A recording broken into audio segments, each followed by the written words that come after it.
Hello everyone, I'm doctor Abdul Rashid, cataract, LASIK and squint surgeon. ఈ వీడియోలో మనము ఒక కామన్ క్వెరీ గురించి మాట్లాడదాం.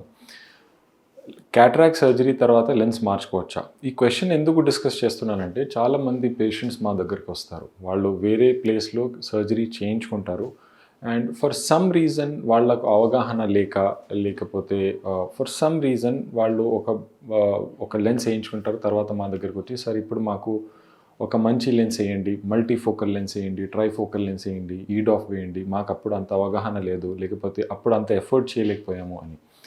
సో వాళ్ళ కోసం నేను ఈ వీడియో చేస్తున్నాను.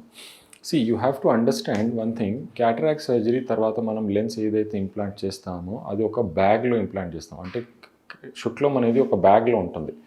అదే బ్యాగ్ నుంచి ఆ శుక్లం తీసేసి అదే బ్యాగ్లో మనం లెన్స్ పెడతాం. ఆ లెన్స్ పెట్టిన తర్వాత ఆ న్యాచురల్ ప్రాసెస్ ఏంటంటే ఆ లెన్స్ చుట్టూ ఆ లెన్స్ ఇలా అతుక్కుంటుంది ఆ బ్యాగ్కి. ఆ అతుక్కున్న తర్వాత ఏంటంటే మనం ఆ లెన్స్ని మళ్ళీ మూవ్ చేసి తీయడం అనేది that is a complex procedure. It is a major procedure. అంత ఈజీగా లెన్స్ పెట్టాము తీసి మళ్ళీ ఇంకో లెన్స్ పెట్టాలి అంటే అంత ఈజీగా అంత సులభంగా అయ్యే ప్రొసీజర్ కాదు.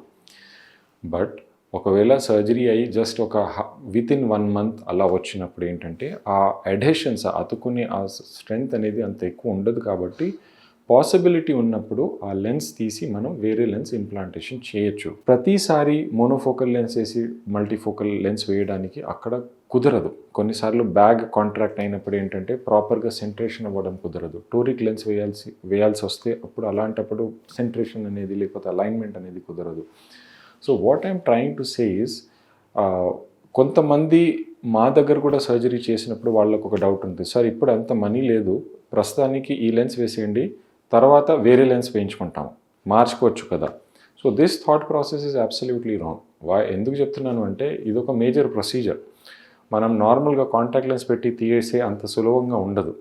Okay, so and cataract surgery పూర్తిగా ఫస్ట్ టైం క్యాటరాక్ట్ సర్జరీ చేసి లెన్స్ వేయడం ఆ ప్రొసీజర్ కన్నా ఆ లెన్స్ తీసి లెన్స్ పెట్టడం అనేది it is a more complex procedure. Okay, already నేను ఒక వీడియో దీనిపైన చేశాను. ఈ వీడియోలో what I'm trying to say is, ఈ థాట్ ప్రాసెస్ కన్నా బెటర్ ఏంటంటే మీరు క్యాటరాక్ట్ సర్జరీ చేయించుకునే ముందు ప్రాపర్గా మీరు సూటబుల్గా ఉండే లెన్స్ ఆప్షన్స్ గురించి మీ డాక్టర్తో డిస్కస్ చేయండి. ఆన్లైన్ కావాలంటే సెర్చ్ చేయొచ్చు, మా వీడియోస్ చూడొచ్చు, లేకపోతే ఇంకో డాక్టర్తో డిస్కస్ చేయొచ్చు, మీ రిలేటివ్స్తో డిస్కస్ చేయొచ్చు. What ever, do a complete research.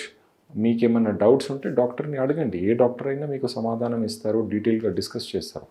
Once ఒక డిస్కషన్ అయిన తర్వాత once you are satisfied only then go head with the cataract surgery and మీకు కావాల్సిన లెన్స్, మీరు సూటబుల్గా ఉన్న లెన్స్ ఇంప్లాంట్ చేసుకోండి. కొన్నిసార్లు ఫైనాన్షియల్లీ అంత ఎఫర్ట్ చేయలేకపోతాం. అలాంటప్పుడు టేక్ సమ్ టైం. ఒక నార్మల్గా unless and until total mature cataract ఉంటే తప్ప ఒక 1 month డిలే చేసి you can arrange for money and then get the cataract surgery done, but get the best possible lens implanted at once, rather than ఇప్పుడు ఇది వేయించుకుని తర్వాత వేరే వేయించుకుందాము అన్న ఆ థాట్ ప్రాసెస్ అనేది వర్కౌట్ అవ్వదు. I hope you like this video. Please share it with people who are about to undergo cataract surgery. Thank you.